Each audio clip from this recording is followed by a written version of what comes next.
So Alana was just asking me, because I have a club on Clubhouse called Blind Audio. Yep. And for a while I was doing these men's group, but we would have very little engagement. The last 2 times it was just me who showed up, and she was asking me, because we listened to Paul from Clubhouse speak today. He announced some very cool stuff that's coming up this week. Will I bring back the men's group? And I basically told you that I'm going to play it by ear. There's a possibility that it will come back in some form within a month or so, but I don't know at this point. Do you think there has to be like some kind of a, are you going to make it like have like some kind of a format? I mean, I don't know, because I know you've been having trouble with people not coming in. And that's the biggest issue. My idea originally was to open up the room by saying, all right, everybody, thanks for joining us today. Anybody can listen into this group, but this is primarily a space for blind men to talk about what's been going on in their life recently and to share, maybe have a good time. We want to keep it civil. We want to keep it short. So when you come to the stage, please give us the most important things that you're having happen in your life within 2 minutes. Right. And then if there's time at the end, we'll open it up for discussion and let's have fun. That's a good idea. Yeah. I had a lot of women visit the room who would just want to come up on stage and say hi. That's weird. Which is nice, but it's kind of like... this is specifically for men, not women. Like, I wouldn't be in there. Exactly. I would be like, you guys have your talk. I'm not going to be in there. And usually I do that because it's like, well, it's between men, you know. I don't need to hear everything that they're talking about. I would rather not, actually, you know. Today, Paul announced that within the next week, there's going to be an ability for clubs to post a schedule on their club page. So I do a room, and I can say his name because this is a room we do with my friend, and it's called, right? And so when you go to my club page, you can see, okay, the room happens Monday nights at 7. Right.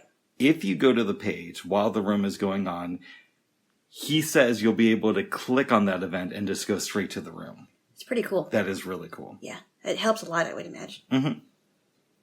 Good. What did you think about listening into the Clubhouse Town Hall today? I really thought that Paul's enthusiasm was so contagious. Like, yeah. And I'm not even on Clubhouse at all, because I'm not able to get on it right now, but his enthusiasm and excitement, it's like, oh, this is awesome, you know, and it's like, we're coming out with all these great stuff, and we just got this new sports program, and pregame, postgame, all this, I mean, it was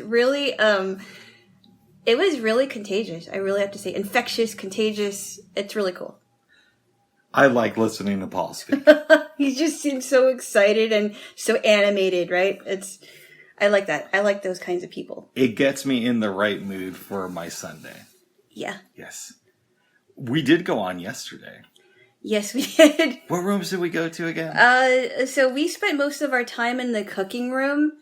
And then there was like a couple rooms that I didn't really want to stay into. I don't want to get into too much depth into some of them, but there was one, I'll just say that there's one room called Jane Elliott Live, and the reason why I'm mentioning her name is... Yeah, because she's a public figure. And Jane Elliott was a teacher who did a racial experiment in her classroom to teach children about racism and how that affects people and how they should be treated. And I was very impressed with the clip that I heard in a class I was taking in college and how she conducted it. And it had to do with what she did with these children was to separate, and it was a fairly simple experiment to separate the brown-eyed kids from the blue-eyed kids. Oh, that was her. That was her. Yes. Okay. I've heard about that experiment before, but I didn't know that was. And it really is effective. It really is effective. What I was, so I don't really want to get too far into it because I really don't want this to be this whole political thing. But I was disappointed, and you explained to me that the lady on the phone was not Jane Elliott. It was a different woman. Yeah, Jane was to the right of this lady. The lady was Dr. somebody, I forget her name, and she was a moderator, and I think Jane was either a moderator or obviously she had something to do with it because her name was in the title. Okay. Yeah. So we didn't stay in there long enough to find out what happened, but I was very disappointed at what this doctor was saying, just because I thought that she was going to say something that was so different from what I've been hearing lately about racism and how to deal with racism. But it just seemed like, in my opinion, and I could be completely wrong about this, how she was going about it, but she sounded like every woke female that I've been hearing in the last year. And I was just thinking that she was going to, I don't know, give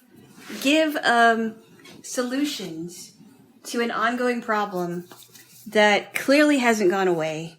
How instead of saying, instead of finger pointing, because that's what I've been hearing a lot, has been finger pointing and, oh, this group is bad and, stay away from them because they'll treat you horribly in the hospitals. And it's like, no. There has to be some solution. But anyway, so we weren't in there for very long, and I just didn't want. I thought about maybe asking a question, but I thought no, I really don't need to do that. And then we were in a room where there was this artist that was talking about how she was using was it politics or political. She was inspired by politics to get into art, and I didn't really want to stay in there either too long. So we ended up going back to the cooking room, and it was really interesting hearing about, there was this woman, she was one of the co-moderators, right? I think so. She was in Malaysia, and she was talking about the cultural things that they eat. Like for Chinese New Year, they have, waxed meats, which I have never heard of before, but it sounds kind of interesting. But she said she didn't like it. She didn't like the texture. And, it just was like, she said there's like these waxed sausages and there's a dish and there's some other waxed meats on the side, but she didn't really care for them. And how she was talking about what she was making a cake, and she ended up making an orange banana cake, which I thought was kind of different, but it could work because she didn't want her oranges to spoil. And they were also talking about how there are so many different oranges and apples that you have to kind of match them with what you're having so that it doesn't overpower it. So there's like sour green apples and Honeycrisp apples. And then there's like, different kinds of bananas and oranges. Some are sweeter than others, and you have to kind of balance that out with whatever dish you're having. I thought that was kind of interesting. It was super cool. Yeah. And one of the reasons I'm excited about the new club feature is obviously I want people to go to mine. But as we've talked about before, I belong to a lot of these homemakers and cooking clubs. But because I get a lot of these like self-help things and Bitcoin discussions, it's really hard to find when they're doing events and to go straight to the events, even if I know what time they're happening. Yeah. Because you can't search by live rooms. But with this new club feature, I'm very hopeful that I can attend more stuff on cooking because I love that type of thing. And and you just gave me a really good segue into the self-help trend that you've been seeing, right? Mm-hmm. So we were in a room that was called How to Tell Your Story Without Trauma Dumping, I believe it was called. Yes. And we weren't in there for too long because it sounded really self-helpish, and I have some issues with self-help stuff. It doesn't seem to talk about actual improvement, but it's like, I'm a life coach and you can take my class or whatever it is. And And I remember that there was a guy that was on stage and he called himself ADHD powered, whatever, or super powered, right? Yeah, something like that. And I asked you the question, do you think that people use those terms to show people that they've got it all together even though they may not have it all together? Absolutely. Mm-hmm. And I think that's a lot of the things with life coaches. You're starting to see a lot of these women in their late 30s to early 50s talk about how they're a life coach. And oftentimes, not always, but when you talk to these women alone, you find out that they're very depressed and they don't have the life that they want to lead. Mm. That's why I'm very leery about I don't know, any self-help books or stuff like that. Because sometimes when you get advice from those people, you kind of wonder, I wonder how they really are. Do they really have it all together? I mean, they know how to tell people how to put their lives together, but do they really have it together? I do like some self-help stuff, right? So I am a Tony Robbins fan. I've read a fair amount of Napoleon Hill. And some of it is just like, guys, I can't apply this to my life. But they do have gems of wisdom. Mm-hmm. But if I want self-help advice, I'm going to go to a book or watch a YouTube series about somebody who I've researched before, not just somebody who's coming on this app who I haven't heard of before now. Now, I have a question. I don't know if I hope you don't mind if I can bring this person up, because I won't say this person's name. Okay. But you said that you have a friend that's a life coach, correct? Yes, I do. Has she ever given you advice? She's given me advice. She actually gave me advice about you early on. And you can tell the story if you'd like. Okay. I won't give out my friend's specifics, but she says that she has the ability to talk to angels. And we're not here to debate whether she can or can't. That's besides the point. Right. But we had gone out on our first date, and let's just say, without giving the full recap, it did not go well. And I was thinking, I'm never going to talk to her again. I was talking on my friend's, I think 2 days later on the phone, and she said something to the effect of, my angels are telling me that you're going to be in a relationship within the next 6 months and that you should be a little bit more open-minded about things. Now, at the time, I'm kind of thinking to myself, oh yeah, whatever, that's not going to happen. And then I was more open-minded towards you. We ended up dating. Mm-hmm. So, well, and vice versa with me.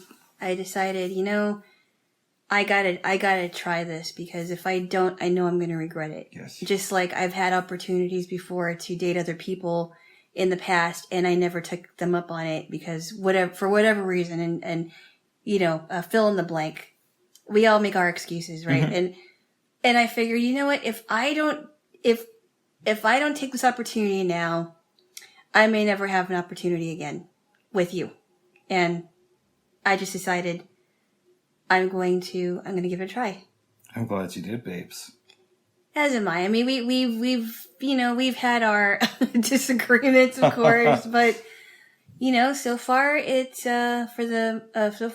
going pretty well. What'd you say? I would agree with that. Yes. Yes. Yes. Yes. We get along really, really well.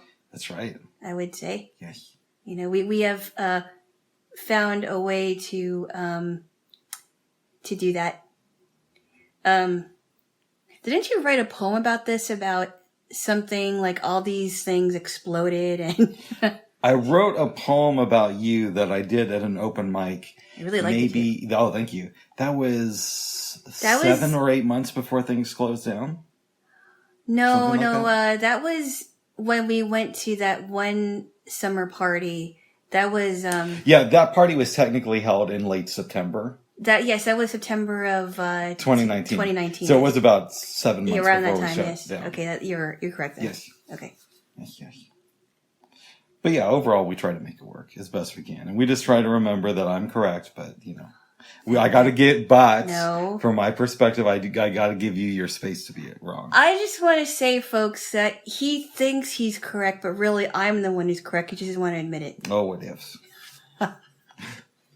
You may not know it now, but I am.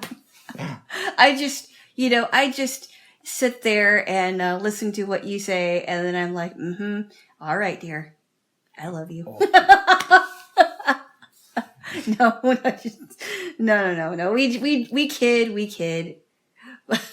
But we don't make a big deal about our disagreements, because there's so many things that people could fight about that are just the stupidest things, and we don't think it's worth fighting about. It's about a year before we got together, I was watching Tony Robbins' video blog, the one that he does with his wife Sage. I don't know if they still do it, but for a while they were. Okay. And they would take viewer questions, and one of the questions was, how do you deal when you have a fight? Yeah. And they were telling the story about how they were fighting. I think it was raining, and he was trying to give her something, but she didn't want to accept it, and they made a joke about it. And I think the conclusion of that blog was, if you fight, still find a way to laugh about what's going on. I think that works. Mm-hmm. I think it works, yes. Yes. There have been people, even in Christian circles, that have had, like, knockout, drag-down fights. And I'm not talking about physical fights, but really, like, heated, like, you know. It's really good to know that, because that just means that even Christian couples don't always have it together. Exactly. And I think that it makes it so real to, like, this is real life. Couples fight, and they're going to fight as long as they know that after all that is done, then you can come back and say, look, I'm sorry. You know, and they even talk about, you know, these couples that I've been hearing about have talked about, well, what do you do when you have this really huge fight and it's going to take a while for both parties to heal from it? What do you do about that?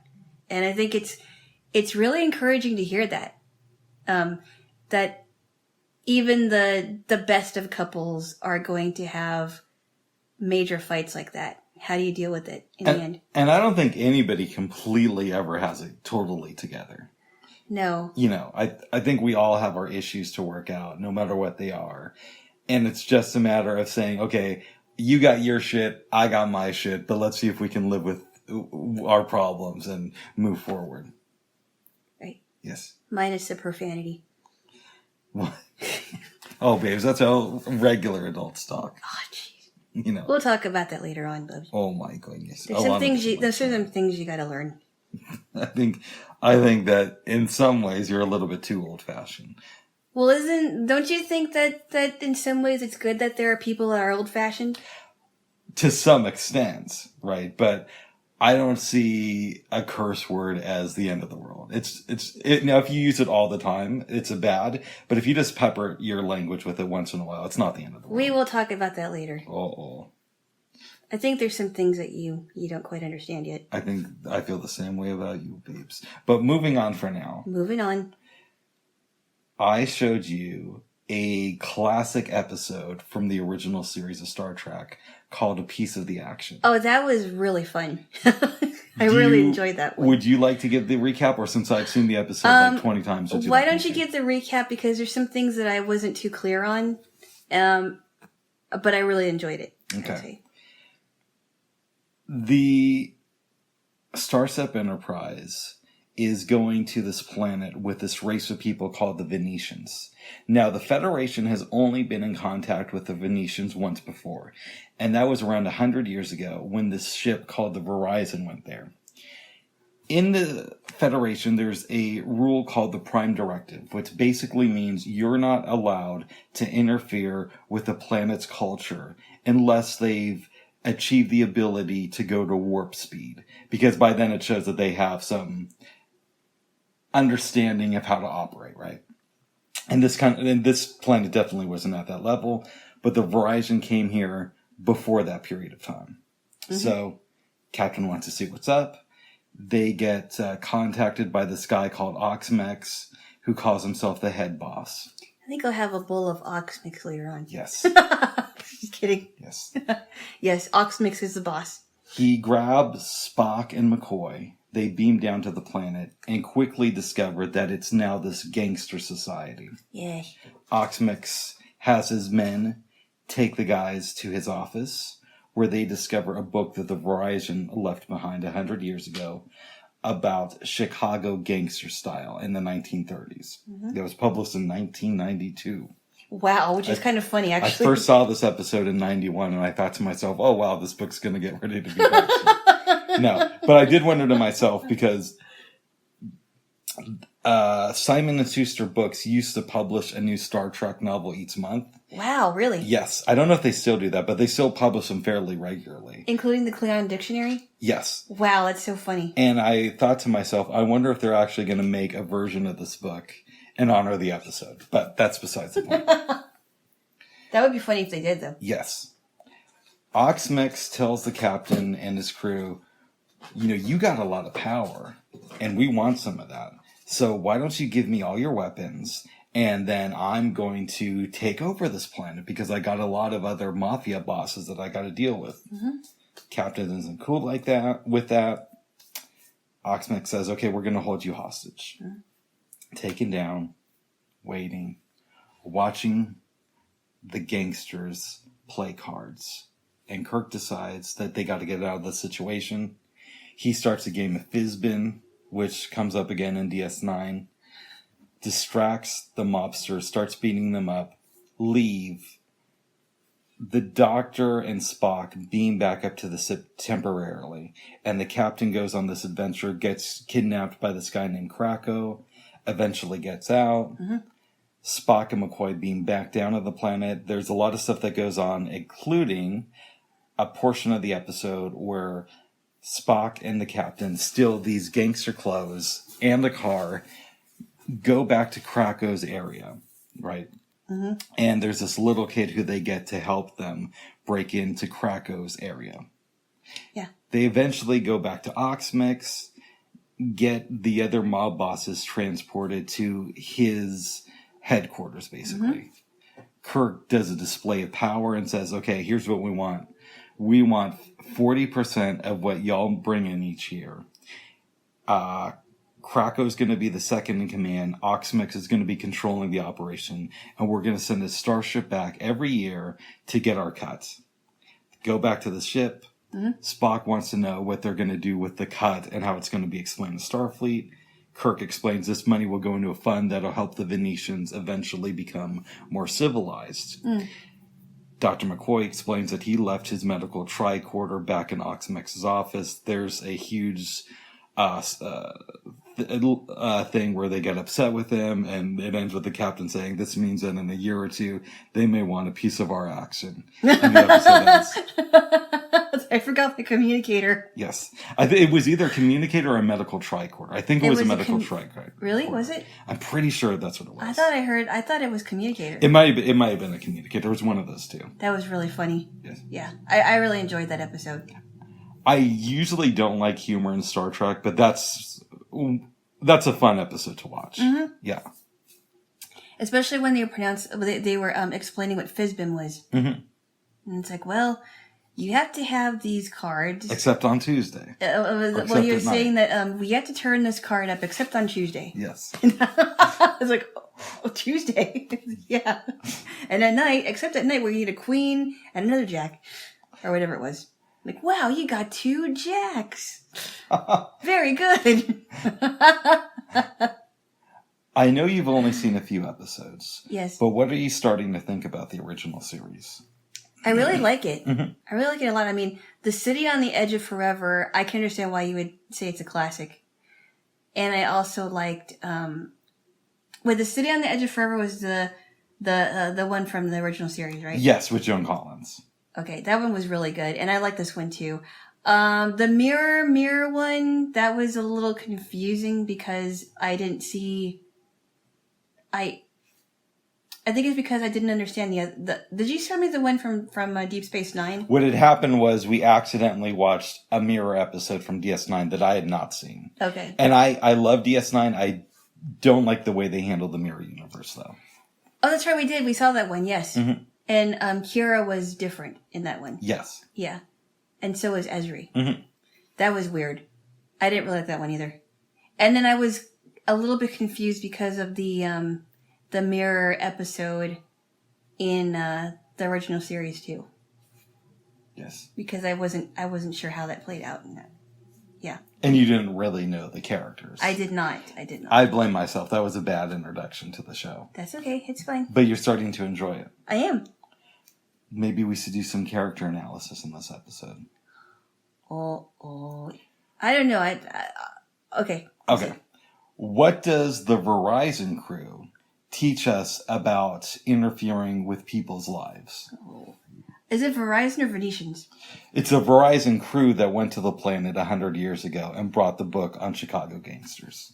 I don't... Was that the group that they saw once they got on the planet, the gangsters? They were, right? The book, it changed the culture of the planet and made them all gangsters. Wow. So it sounded like they were trying to infiltrate that planet that was already inhabited, right? I think it was an accidental thing. One of them left a book behind. Yeah. But it changed the course of that society. To a 30s gangster society. Yes. Interesting. I kind of like how clever they did that. Yeah, I don't know. I don't know what to say about that, honestly. That's okay. Because I only saw the episode once. Right. What does Oxmix teach us about greed? He's greedy. And Oxmix is the boss, right? Head boss. Yeah. He wanted to take a piece of the action of the. He wanted the whole thing originally. The whole thing. But eventually was forced to settle once Kirk showed him that he had a lot of power. Right. Yes, he's greedy. Yes. He wanted to take it. He wants to take any. He wanted to take as much power as he could get. What a name, Oxmix. Yes. Oxmix. Yes. Would you like a bowl of Oxmix for breakfast? Oh my goodness! You already made that joke, okay? I know. Yes. I was just kidding. Very good, you. Well, that's a weird name. Can we learn anything from Krakow? Krakow is the villain, correct? Well, Oxmix and Krakow are technically, I don't know if I'd call them villains as much as I'd say they're adversaries. Well, so I don't know much about Krakow, but I think I'd like to talk about, we forgot to mention that little boy that wanted the piece of... I did mention him. Did you? Yes. But we haven't talked about him in character analysis. No, we haven't. So what would you like to say about him?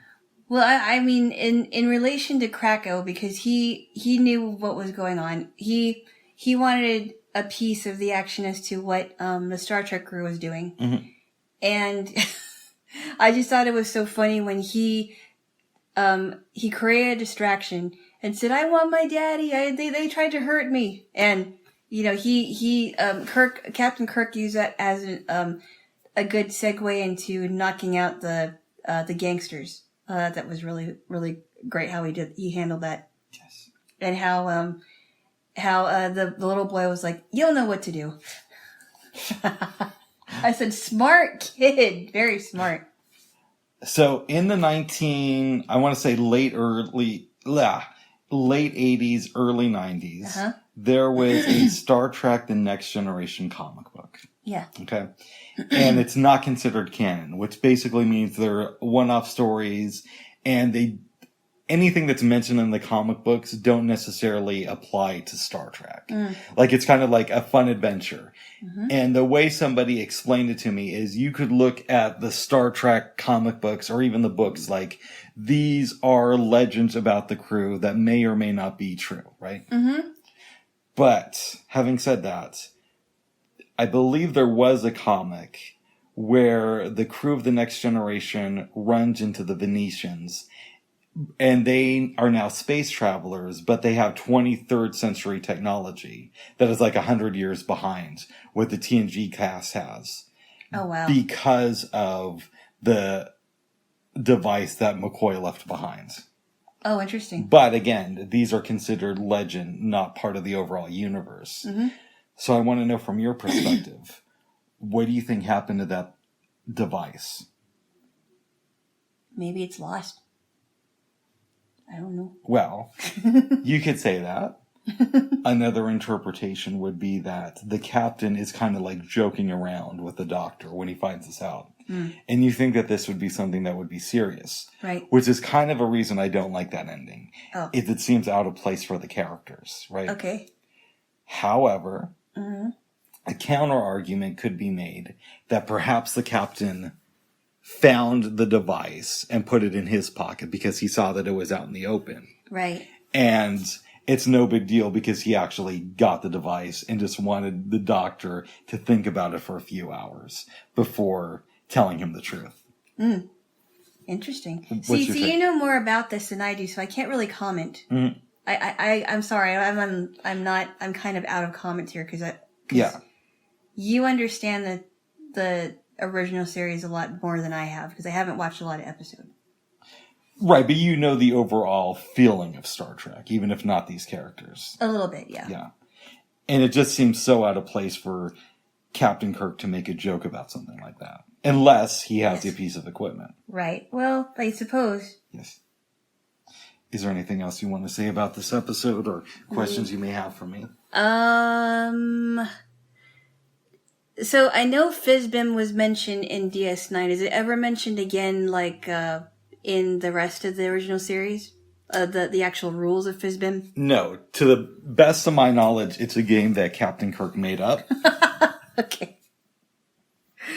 I just thought it was now that I watched the episode, I just thought it was really funny that Quark mentioned it. Yes. Would you like to play a game of Fizbin? It's great. Or we could assume, because the Ferengis weren't in contact with the Federation at that point, Yes. that perhaps in his many travels, the captain met somebody who had met Ferengis, and he taught the captain the game of Fizbin. So did the Ferengis start showing up in DS9 then? No, in TNG. Oh, okay. Yeah. Okay. Oh, interesting. Yes. Yes, you. Well, I'm glad you enjoyed the episode. I did. And it sounds like you would recommend it to people. Yes, I would. Nice. Play Fizbin. Yes.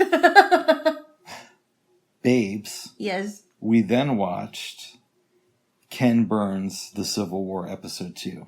That was very intense. There's a lot of bloodshed.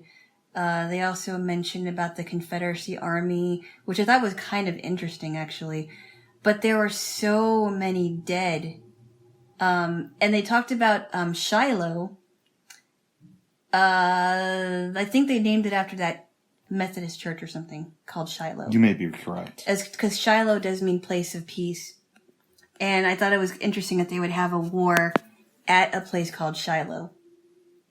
Did you know also that Shiloh is a Neil Diamond song? I did not know that. Shiloh was written about, I guess, when he was younger, when he was little, he had an imaginary friend named Shiloh, but I digress. But it was interesting, but it was so bloody. Very, very bloody. There were, I think in one part of the documentary, they said there were so many bodies that people would be stepping over bodies without hitting the ground with their feet. Mm-hmm. And I thought, wow, that's a lot of bloodshed. And then they had to make a grave for all those bodies of men. Some of them were eaten by the hawks, unfortunately. But isn't it interesting? Yes. It's very, very sad. I am a dreamer in a lot of ways, which I'm sure does not surprise you. No, it doesn't. And sometimes I'll find myself daydreaming, thinking to myself, I wish we had the technology to do podcasts back during the Civil War era. Mm-hmm. Because it would be super interesting to hear the voices of these men and what they actually went through. You know what I really liked about this documentary so far is Tell me. the people that they've chosen to narrate and the people that they've chosen to sing pieces of the song. Like when they, for example, they sang verses from the Battle Hymn of the Republic. And I thought that was really cool how they put that in there. And how they were, the narrators were reading quotes from George McClellan and just some other historical figures in that time. And I thought that was really good how they did that. I completely agree with you. Yeah, and they really chose. Oh, that's something I should ask. What's that? About about voiceover for documentaries.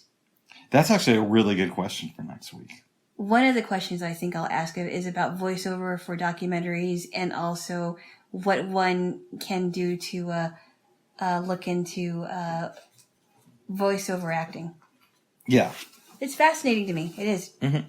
But anyway, I mean that second installment, that second episode was really good, but very, very bloody, very sad. Yes. A lot of people died. Yes. Yes. I'm glad you enjoyed it, babe. I hate to admit this, but during the episode, I kind of went in and out. I was kind of falling asleep. I know. And it's nothing about Ken Burns, because I love him, and I've seen this before, but I was just tired. I was trying to wake you up. Yeah. It's like, wake up. It did happen a few times. And you're like, huh, what? I wasn't sleeping. Yes. I said, yes, I did. I know you were. You did. Well, you've done the same thing to me, have you not? I have. I think if I remember in chronological order, we watched Star Trek, then Yes. the Civil War, then we went on the Clubhouse. Yes, we did. That is correct. Yes. That is correct, yes. And then, babes, we started work on dinner. We did, and it went faster than we thought it did, and it was really good. We mixed black beans and kidney beans. You were gracious to bring over some tomatoes, which I may even use this week. I think you should. I gotta buy some more black beans. I may make myself my own taco salad this week. I don't know. Which sounds really good right now, actually.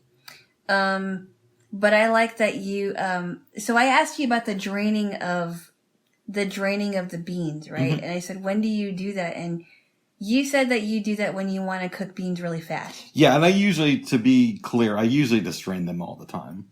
Okay, because we made tostadas. We made beans for tostadas, and you said don't drain it because of the flavor. Well, I think we were also using... some spices, right? Like cumin? We were also using spices, but I think...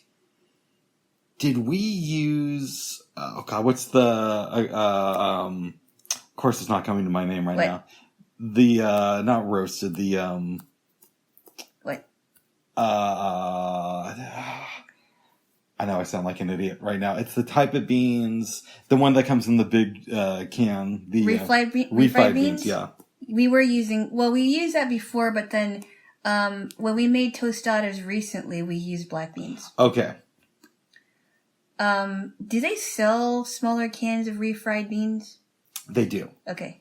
They do. Okay. I should get maybe a couple cans of those black and refried. I could probably mix them together. And you have an Instapot, so you could technically get a couple bags of black beans. I don't have an Instapot. I thought you did. No. I have I just have a mini slow cooker. Oh, you could still do that in the slow cooker. Really? Yeah. So I don't have to cook it on the stove? Yeah, what you could do is you buy a bag of beans, put it in the slow cooker, and then fill it with water. But you have to cook it for a while in the slow cooker. I think like 8 hours. Wow. Yeah. So I probably have to start like as soon as I get up in the morning. Yeah, that's what I would do. Okay. You don't have to do that, but okay. I could even potentially bring you some bags of beans next week. Oh, that's very kind of you. Yeah.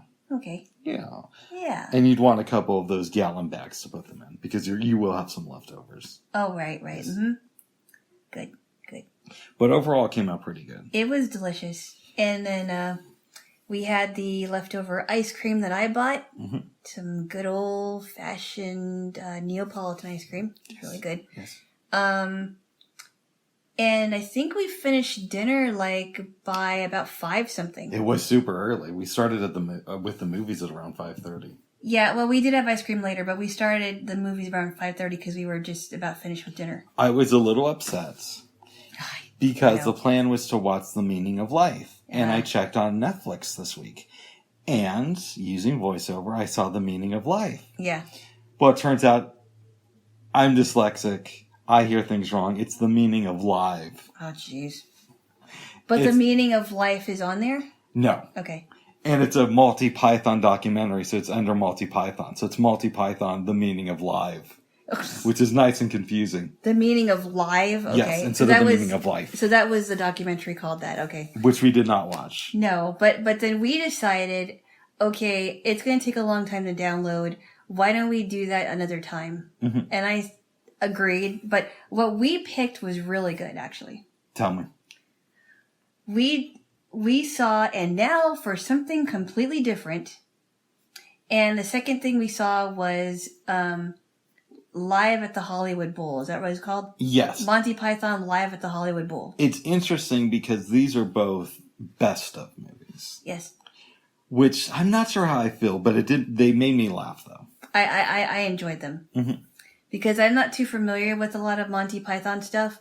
But and now for something completely different was really funny. I had seen that years ago, back in high school. Because I think I told you pretty much everybody in my high school loved Monty Python. I think because there isn't a storyline, we should just go over the sketches we like. Yeah, the ones that stood out. I like the one with the therapist. I was going to say that one. That one was really good. I like the one that they also did a sketch of in the Hollywood Bowl where it's the guy at the bar and the one guy who's super awkward comes up to him and starts talking, asking him questions about his wife. Yes. And it comes out that the awkward guy's a virgin. Right. That's a good one. What's that like? Oh, excuse me. I also like the deadliest joke because I didn't exactly understand that one. That was funny. But she thought she saw a suicide note. She thought it was a suicide note, but it was a deadliest joke, and she read it and she died. Yeah. I remember really liking that one back in high school. What was it? Oh, I like the one where the guy puts his finger up his nose with a tape recorder. That was good. And then he does it in stereo where he puts his finger up his nose and his friend's nose. His brother's nose. His brother's nose.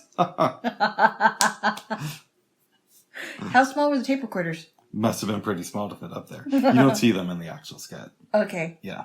I think I just make it look like it. You know, he's picking his nose and his brother's nose. You can pick your nose. You can pick. Let's see. What is that saying? I was at that dumb one where it's like, you can pick your friends, you can pick your nose. Yeah, but don't pick your friend's nose. Wah, wah, wah. Yeah. Don't pick your friend's nose. It's gross. Yes. It is. You don't know what he or she is hiding up there. That's right. Yuck. Yes. Yeah, really funny. They were good. I enjoyed these. So you've seen pretty much every one of their movies. And you've seen portions of The Meaning of Life, but you haven't watched that one from beginning to end. I did watch The Meaning of Life from beginning to end. Oh, so have I. Yeah. Yes.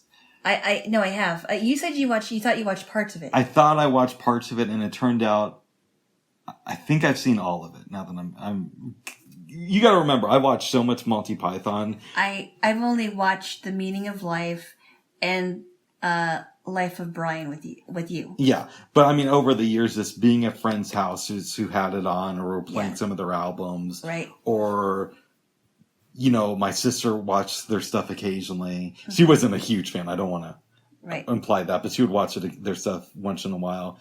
It gets a little bit mixed in my head, especially considering that they would repackage stuff a lot, like they did in the 2 movies we watched last night. Okay. Yeah. Okay. But you've seen enough of their work. Well, I haven't seen a lot of it, actually. Oh, you've seen enough of it, and you've seen all the movies. What do you mean by enough of it? I mean, you've seen their movies. Just 2 of them. Wait a second. I haven't seen a lot of Monty Python. What are the 2 movies you've seen? The Meaning of Life and Life of Brian. What did we watch last night? Oh yeah, we watched the other 2. Yes. What did we watch on Friday besides for The Meaning of Life? I just said Life of Brian. And I said besides for Life of Brian, what else did we watch? What was the other? Oh yeah, that was the Holy Grail. Yeah. Which goes to my point that people love the Holy Grail, but it's very forgettable. But then I haven't seen. I feel like I haven't seen a lot of it. Okay. That's what I mean. My point is, you've seen all the theatrical releases. Okay.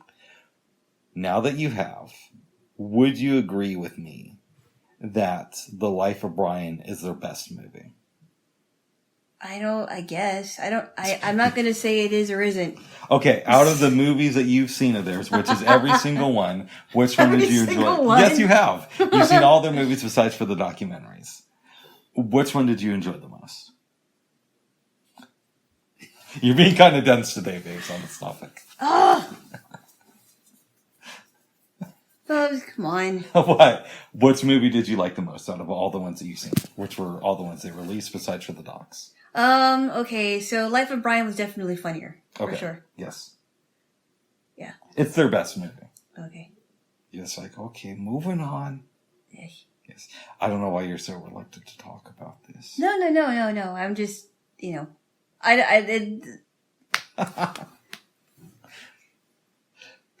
Well. I just feel like, you said you saw a lot of Monty Python, and yes. I've seen these theatrical releases, but I feel like I haven't seen enough of them. The point I'm making is you've seen all of the movies. And out of all the movies, which one did you enjoy the most, personally? I just said Life of Brian. See, that's all. That's there. We solved the equation. I'm right about Life of Brian. But you seem to be upset that I'm right. No. Okay. No. Is there anything else you want to say about Monty Python? Are you sure those are all the movies that were released? I said minus the documentaries. Those are all the movies that have been released. And I thought they were more than that. No. What other movies have they done? I have no idea. But I don't know. See, I grew up watching Monty Python. Mm-hmm. And not always by choice, but sometimes by choice, because I do like their stuff. I just thought that they made more movies than those. No. They would collaborate on stuff separately. Mm-hmm. I mean, the obvious example of that would be when John Cleese and Eric Idle worked on A Fish Called Wanda, mm-hmm. and later did Fierce Creatures. Mm-hmm. But as far as a cohesive thing where it's all of them together, those were the movies. Okay. Yeah. Okay then. Yes, but I'm glad you also think Life of Brian is their best film. Well, the best that I've seen so far, yes. And you've seen all their movies. Oh. All right. I'm going to ask the Dot later on when you're not here. And I'm going to come back and tell you how many movies that there are there. Because there has to be more than that, those. I grew up watching. Bubs! Okay. Fair enough, babes. Fair enough. I want to find this out for me, Bubs. If we're counting documentaries, yes, we still have a couple more movies to watch. Okay. Is there anything else you want to say about Monty Python? Not really. Okay. Well, have we talked about some of the? So I wasn't familiar with everything at the live at the Hollywood Bowl because some of them were animated stuff, mm-hmm. and I thought those were kind of funny too. Yeah.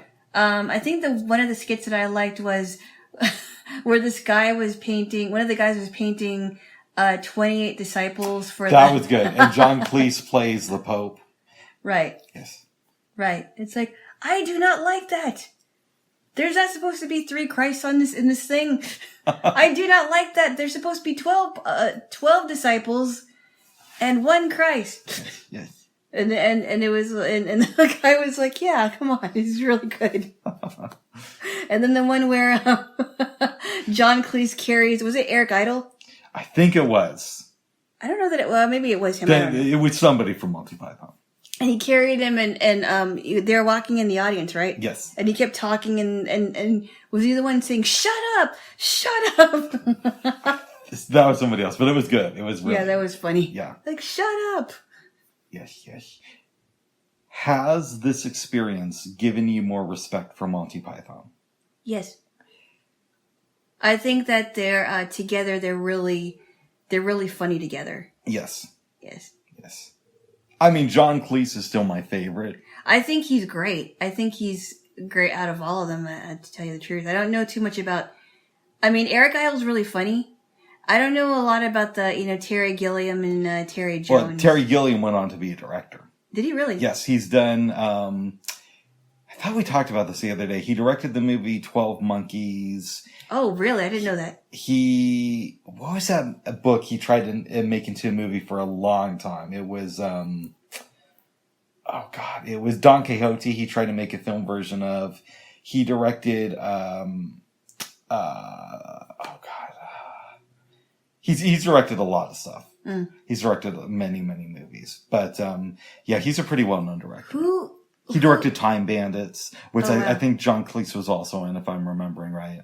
Oh, wow. Mm-hmm. I just think Sean Connery. I think John Cleese is the funniest. Yeah, but that also doesn't take away from anybody else. No, it doesn't. I just think that he's I just like him more than all of them. I would agree. Who of all of was it 5 of the men? 5 or 6, something. 5 or 6. Who was the one that died? I think Graham Chapman was the first to pass away, and he played Brian. Oh. I believe he died in 1989 from cancer. Oh, wow. I could be a little bit off, but it's something like that. Okay. And I want to say Terry Jones died about a year ago. Oh. Yeah. But the Terry Gilliam, Eric Idle, and John Cleese are still around. Yes. Wow. Unless their families are keeping it a secret or something. No, I think they're still around. Yes. Yes. Good stuff, babes. It's very good. Yes. We woke up this morning and quickly went back to sleep, and then I hear you snoring. Oh. And then you get up, and I'm like... Would you please? You laughed this morning. I did. I thought that was kind of funny, but do you have to mention that I did? Because it was something funny, babes. And I say to my Jaylo, I say, you were just snoring, babes, and you're like, oh, I'm sorry, but you were snoring too, blah, blah.